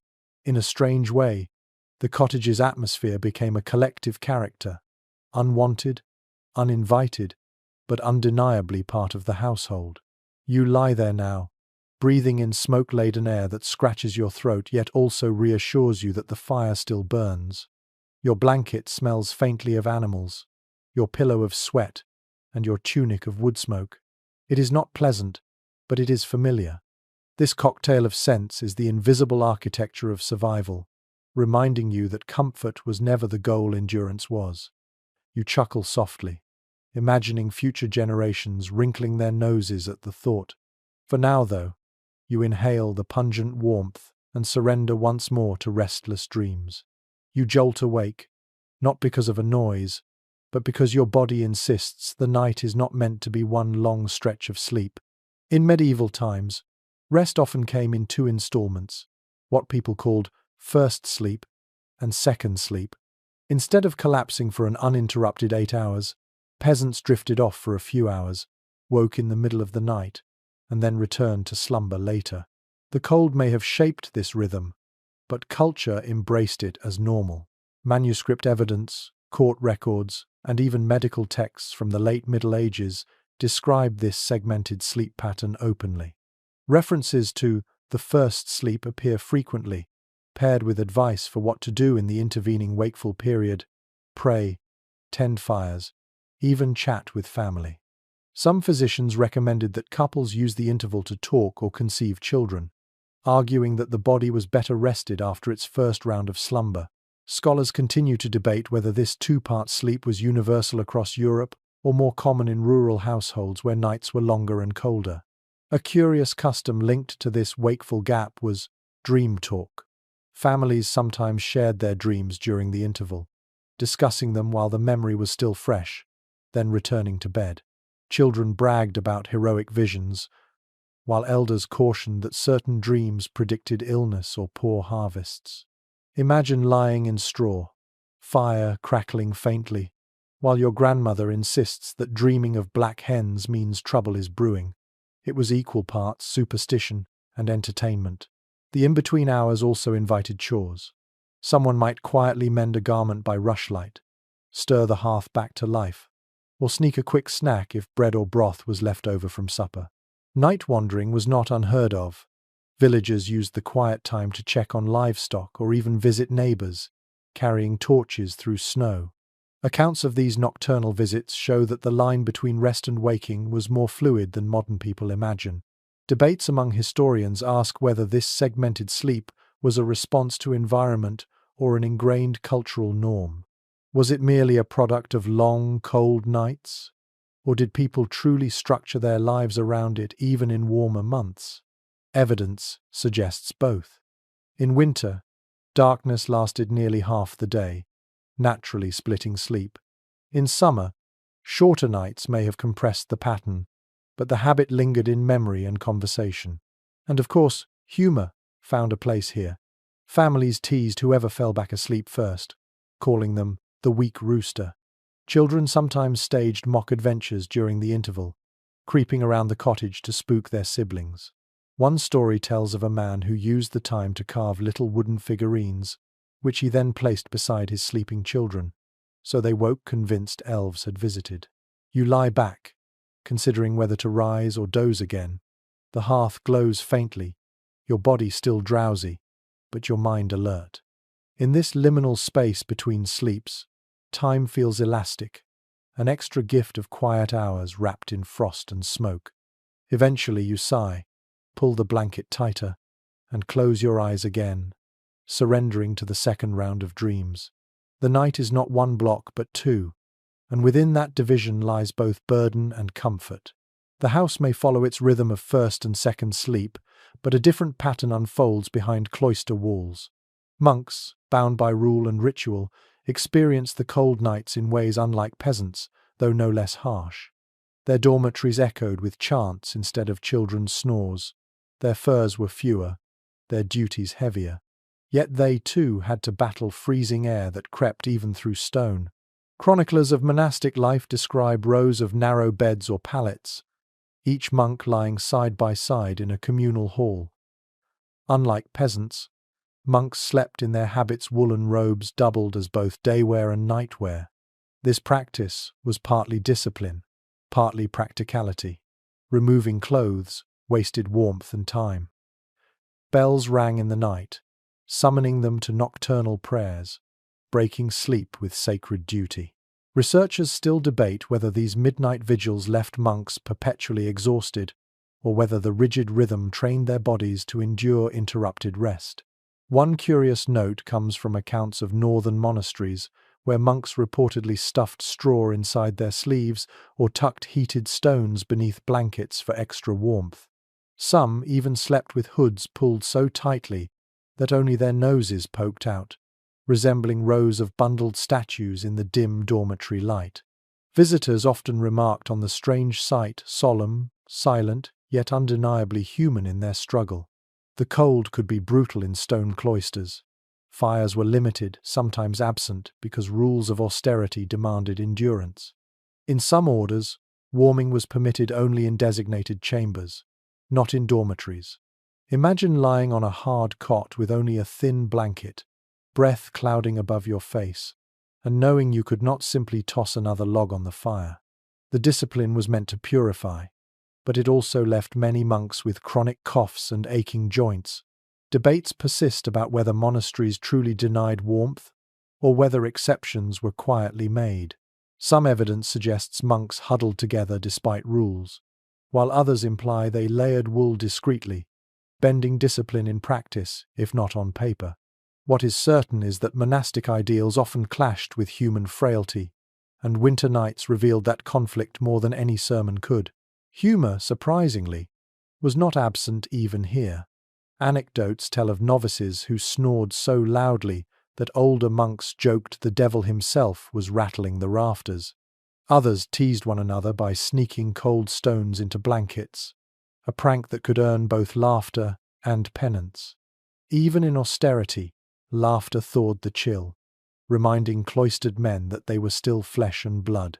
You imagine yourself in that hall, wrapped in scratchy wool, the bell tolling at midnight. You rise reluctantly, joints stiff, and shuffle to the chapel for prayer, the cold biting harder than hunger. Yet there is solace in the chant, voices rising in unison, echoing against stone. The discipline does not erase the discomfort, but it transforms it, giving suffering meaning. When you return to your cot, the bed feels no warmer, but your spirit holds a different kind of heat, the warmth of shared purpose. The monks may endure their own frosty hardships, but you cannot help comparing them with the nobles who sleep in far grander comfort. In manors and castles, the rules of the night are written very differently. Where peasants and monks huddle under rough wool or thin straw, the gentry stretch on feather mattresses with embroidered covers, their beds transformed into chambers within chambers. To walk from a peasant's cottage to a noble's bedroom is to cross into another universe of winter survival. Contemporary inventories and wills frequently listed bedding among the most valuable possessions of wealthy households. Feather beds, silken sheets, velvet hangings, fur-lined blankets. Bed frames themselves were masterpieces. Carved wood with 4 posts supporting heavy curtains that could be drawn to enclose sleepers in a warm pocket of air. It was not merely comfort, it was status. Chroniclers remark that to sleep under embroidered hangings was to announce your rank even while unconscious. Scholars still dispute how far down the social ladder these luxuries trickled. Some argue that minor gentry lived only slightly better than peasants, while others suggest even modest landowners enjoyed far warmer nights than those tilling their fields. One amusing side note appears in letters describing noble complaints. Courtiers grumbled if their featherbeds were too soft, or if servants forgot to warm the sheets with heated pans before bed. Imagine peasants overhearing such laments while they itched through straw ticks beside cows. The contrast was almost obscene, and yet peasants themselves sometimes joked that lords must be weaker, since they needed so many layers of comfort to survive. Practical differences shaped nightly lives. Nobles often slept fewer to a bed, sometimes alone, sometimes only with a spouse affording them not just privacy, but space to stretch. Servants or guards slept nearby, ready to fetch wood, adjust curtains, or chase drafts away. Fireplaces within chambers kept the chill at bay, while perfumed rushes softened odors. For peasants, the night was chaos. For nobles, it was curated. Debates among historians linger about how effective noble luxuries truly were. Curtains trapped warmth, yes, but castles were drafty stone hulks, and large rooms lost heat quickly.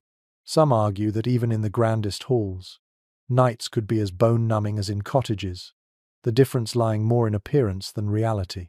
Others contend that featherbeds and roaring hearths genuinely marked a dramatic gap, allowing nobles to experience winter with inconvenience rather than peril. Humor thrived here as well. Stories circulated of noble guests refusing to rise because their sheets were too comfortable, earning scorn from hosts who thought them lazy. One tale tells of a baron who fell asleep in a warmed bedpan left beneath his covers, waking with a startled shriek that entertained his servants for weeks. Even privilege carried moments of ridiculousness. You picture yourself slipping quietly into one of those curtained chambers, sinking into feathers instead of straw, inhaling lavender-scented linens instead of smoke. The warmth is profound, the silence almost unsettling after the chorus of peasants' cottages. Yet you wonder, does such comfort dull the will to endure? For peasants, every night is survival training. For nobles, every night is insulation from reality. The cold divides people not just by temperature but by class. reminding you that warmth, like bread, was always distributed unevenly. The gap between noble beds and peasant straw is wide, but illness does not care for status. Cold nights were breeding grounds for coughs, fevers, and the creeping maladies that lingered for months. You wake in the dark to hear someone hacking, a rattling sound that refuses to stop. In a crowded room, one cough rarely belongs to one person for long. Disease spread as quickly as warmth, passed hand to hand, breath to breath, blanket to blanket. Physicians of the Middle Ages often noted that winter was the season of phlegm and fevers, a time when the cold humours overwhelmed the body. Village records show spikes of mortality during bitter months, especially among the very young and the elderly. Families might enter the cold season together, and not all emerge by spring.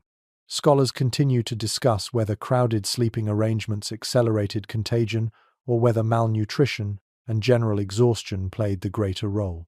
Either way, the connection between shared beds and shared illness is impossible to miss. One curious footnote appears in medical tracts recommending that people sleep with garlic or onions nearby to purify the air. Others advised placing herbs like sage or rosemary under pillows to protect against plague and fever. Children found these remedies amusing, joking that their parents wanted them to smell like soup while they slept. The humor disguised the fear, because every cough carried the threat of something worse. Practical steps were limited. Blankets were rarely washed, and smoke-filled air irritated lungs already weakened by cold. Some families tried to separate the sick from the healthy, tucking the ill near the fire or behind makeshift curtains. Yet in a single-room cottage, separation was mostly wishful thinking. If one person caught chills, soon everyone sneezed. There is ongoing debate among historians about how fatal these winter illnesses truly were in ordinary years. Some argue that common colds and bronchitis passed frequently but rarely killed outright, while famine years or plague outbreaks turned coughs into death sentences. Others insist that constant, low-level illness was simply part of existence, accepted as inevitable as frost. What remains clear is that peasants feared winter not just for its cold, but for the sickness it invited. Even sickness had its moments of humor. Families teased that the loudest snorer must also be the most diseased, or that coughs were timed perfectly to interrupt storytelling. Children pretended to cough dramatically so they could be placed near the warm hearth, only to be caught faking when they started giggling. These jokes softened anxiety, giving laughter where fear might otherwise fester. You lie listening to the chorus of coughs and sniffles, pulling your blanket tighter, half praying, half wishing for spring. The cottage is warmer than the night outside, but it carries risks of its own. The air is thick, the blankets damp, the sound of sickness unavoidable. Yet amid the misery, you see resilience. Families pressing close, whispering comfort, sharing herbs, and enduring together. Illness was not just a burden, but a companion. One more guest in the crowded bed of medieval winter. Illness may have filled nights with coughs and groans, but not every sound in a medieval cottage was grim. As embers dimmed and bodies settled, voices often rose in low conversation, weaving tales, songs, and jokes into the fabric of the night. Storytelling was not reserved for feast halls or noble courts. It thrived in straw beds, whispered beneath blankets, shared between shivers. Cold pressed people close, but words warmed them in ways fire could not. Written collections of folk tales reveal that peasants told stories about animals that tricked the proud, saints who worked miracles in the snow, or neighbors mocked through thinly veiled parables. Songs, often repetitive and simple, were used to lull children or distract them from the howling wind outside. Scholars continue to debate whether these oral traditions were primarily entertainment or education, but all agree that the act of speaking together in darkness strengthened bonds. The cottage became a theatre, the mattress a stage. One curious detail from ethnographic accounts is that jokes about bodily functions often dominated the repertoire. Children laughed at tales of a farmer who farted so loudly he scared off wolves, or a milkmaid who sneezed her way into marriage. Crude humor, carried by giggles, offered relief from constant hardship. Adults joined in too, spinning tales with sly moral lessons hidden beneath the laughter. Imagine lying under layers of itchy wool, chuckling despite yourself, because laughter made the cold seem a little less sharp. Music played its role. Even without instruments, peasants sang in rounds, clapping softly or humming lullabies that echoed with the rhythm of labor. Some hummed field songs by habit, their voices slowing until they drifted into sleep mid-verse. Neighbors recalled how entire households might fall silent at the same line, leaving the unfinished melody hanging in the smoky air until morning. Debates among historians touch on whether storytelling hours were consistent across regions or improvised on nights when fear of the cold demanded distraction. Some argue these sessions formed a nightly ritual, a structured bedtime culture. Others believe they were sporadic, springing up when spirits sagged and laughter was the only antidote. Either way, evidence suggests that oral tradition was as essential to survival as bread or furs. Pranks sometimes bled into stories. Children whispered spooky tales, then poked siblings in the dark to make them squeal. Adults told exaggerated accounts of frost demons tapping at the door, only to burst into laughter when a gust of wind rattled it at just the right moment. These moments blurred the line between fear and fun, proving that even dread could be reshaped into amusement. You lie now in the straw, eyes heavy but ears open, listening as your uncle spins a story about a crow who tricked a greedy landlord. The punchline lands, everyone chuckles softly, and the laughter lingers in the smoky dark. For a moment, the cold feels distant. The walls may be thin, the blankets scratchy, but voices wrap you tighter than any fur. Sleep drifts closer, carried on the rhythm of stories, where imagination is the warmest cover of all. The stories taper off, giggles quiet, and the room sinks back into muffled snores. Then a pale stripe of light slips through the shutters. Dawn has arrived, though grudgingly, and it brings with it the first real comfort peasants knew after the long night. The cold may not vanish, but sunrise changes everything. Embers stir more easily, chores resume, and frost feels less like a predator and more like a stubborn neighbor you can tolerate until noon. Contemporary accounts often describe morning in the cottage as a chorus of groans followed by a scramble. Everyone rose stiff and sore, hair tangled, eyes heavy, but the relief was genuine. Surviving another night meant food could be fetched, animals fed, and work resumed. Scholars still argue whether dawn truly brought significant warmth in unheated rooms or whether the psychological relief was simply greater than the physical change. Either way, villagers wrote of morning as rebirth, a threshold back into life. One curious anecdote from a 15th century parish record tells of a man who, upon waking after a bitterly cold night, shouted, "I am alive again!" loud enough to rouse half the village. Neighbors teased him for weeks, calling him the resurrected, but his words captured the sentiment. Dawn felt like surviving death itself. The rituals of dawn mattered. Someone always coaxed the hearth back to flame, shaking out ashes and feeding it twigs before larger logs. Children fetched water, breaking the thin ice at the well with sticks. Women shook bedding outside, beating out dust and fleas while men checked on livestock. In this busy rhythm, the misery of the night was quickly folded into routine, replaced by the momentum of survival.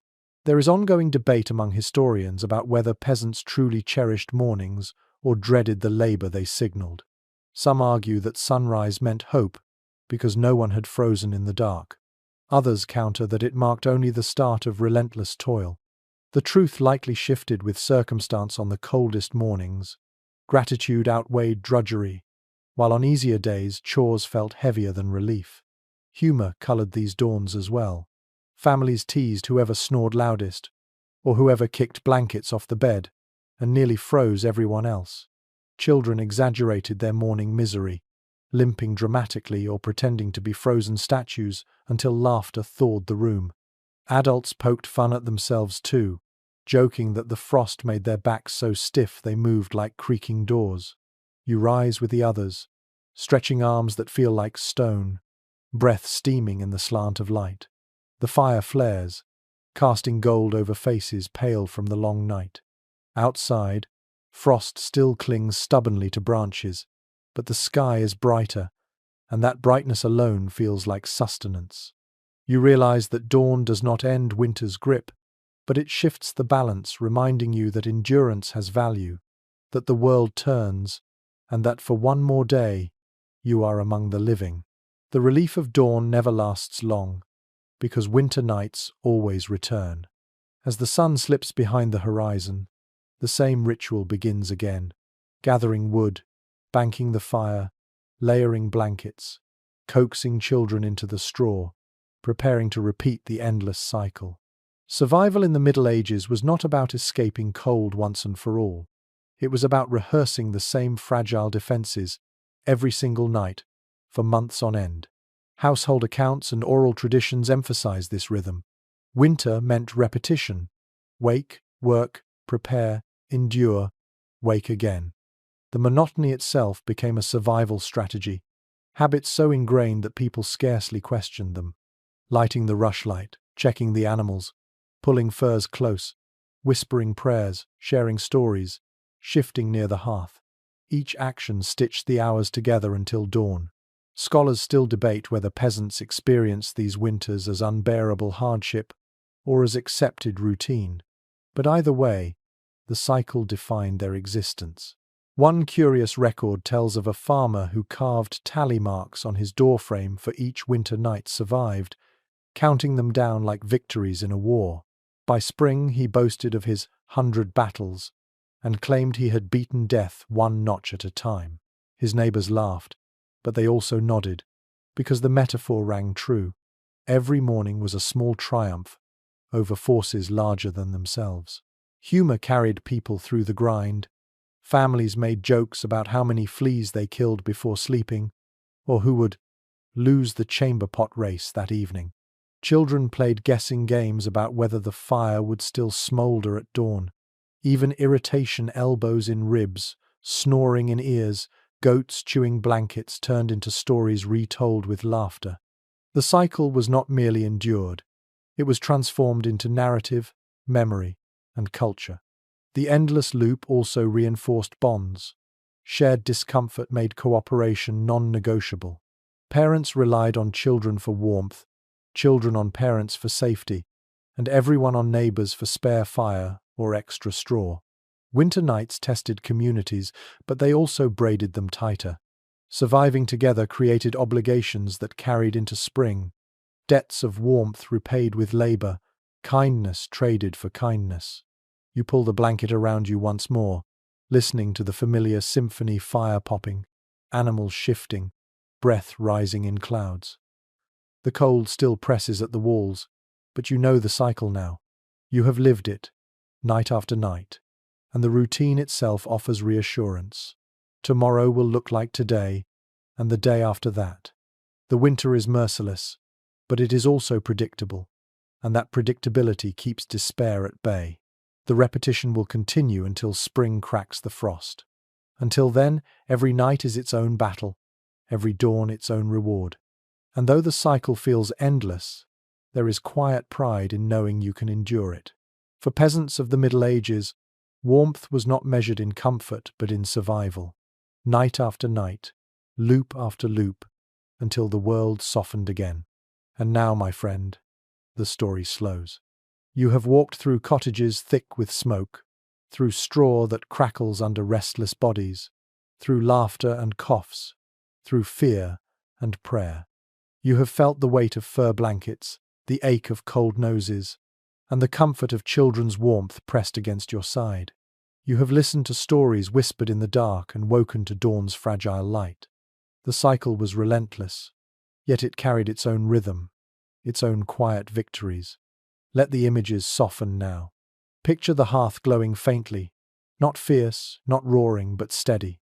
The smoke rises in thin spirals, fading into beams above. Around you, figures rest deeply, no longer shifting or coughing, but still and calm. The animals, too, have quieted, their warmth folded into the air. The night is cold outside, frost biting at the roof, but inside, a fragile cocoon holds. Your breathing slows. The draught through the cracks no longer bites. It becomes a gentle sigh, a reminder of the world beyond the walls. The scents of wool, smoke and straw, once sharp, now blur into something familiar and oddly comforting. You are safe here, wrapped not in luxury but in endurance, in the knowledge that countless generations before you survived by the same humble means. Let your thoughts drift like snowflakes, each lighter than the last, settling softly. The cycle repeats, yes, but you need not resist it. Let it carry you, as it carried them, through night into morning. The embers glow, the blankets weigh heavy, and silence deepens. For now there is no task, no fear, only rest. Sleep folds over you like another layer of warmth. The night is long, but you are not alone. Breathe slowly and drift.